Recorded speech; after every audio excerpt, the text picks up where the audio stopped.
Բոլորս ականատես ենք եղել, որ Արթուրը պատշաճ կերպով մոտեցել է վարչապետին, պատշաճ հարցեր է տվել, իրեն հուզող հարցեր է տվել, որոնց ցավոք սրտի վարչապետը չի կարողացել պատասխանել եւ ըստ իր սովորույթի, երբ որ ինքը չգիտի ինչ-որ բանի պատասխան, ինքը սկսում է բղավել եւ մանիպուլյատիվ մեղադրանքներ ներկայացնել, ինչը եւ վեճի առարկա դարավ, սակայն ցավոք սրտի ձերբակալվում է Արթուր Օսիպյանը եւ խուլիգանության հոդվածով 2 ամիս կալանավորվում։ Սա ուղղակի անթույլատրելի գործողություններ են իշխանության կողմից եւ մանավանդ Արթուրը իր բողոքն էլ արտահայտում է հացադուլով, կարծում եմ սա ոչ միայն ապօրինի է, նաեւ հակամարտկային է Արթուր Օսիպյանին պահել այսօր բանտում։ Արթուր Օսիպյանին թռուցիկ եմ ճանաչել 2020 թվականին, մինչ պատերազմը Արցախում տեղի ունեցած նախագահական ընտրությունների ժամանակ եւ փաստում եմ, որ Արթուր Օսիպյանը եզակի մարդկանցից էր, ով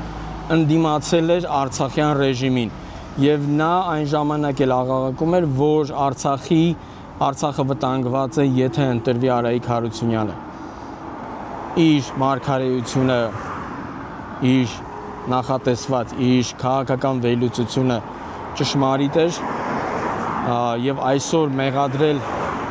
Արթուրին մեղադրել որևէ կոլաբորացիայի մեջ Արցախի իշխանությունների հետ այնքան անհեթեթ է անհեթեթների եւ միշտ հետեւել եմ Արթուրի պայքարը բլոկադայի ժամանակ կրկին եզակի մարդկանցից էր, ով աղաղակում էր, որ ռուս խաղաղապահներն են մեղավոր, որ Արցախը բլոկադայի մեջ է, ինչը կրկին հերթական անգամ մեր ազգը համոզվեց եւ անհապաղ կասեցնել հացադուլը պարտադիր է եւ պարտադիր է նաեւ ազատ արձակումը։ Մենք այսօր նախագահին ենք իրազեկում, որ երկրում կա խոսքի ազատության արգելք եւ միգուցե նախագահան ինչ որ քայլ կարող է անել, ես չեմ հավատում, բայց այնուամենայնիվ իրազեկել համարում եմ անհրաժեշտ եւ առաջնահերթ իրազեկել նաեւ մեր հանրությանը։ Այսպես այս պաստառով մենք ուզում ենք եւ անցորդներին իրազեկել եւ վարորդներին իրազեկել, որ երկրում սարսափելի բան է կատարվում, բոլորիս խոսքը այսօր վտանգված է։ Ես անձամբ հայտարարում եմ, որ անժամկետ նստացույցի եմ, ես նստելու եմ այստեղ օր ու գիշեր,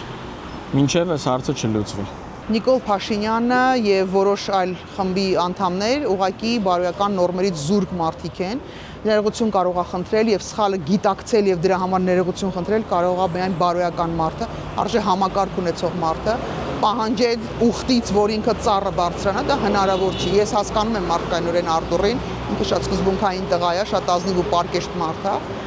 բայց ակնկալել, որ չգիտեմ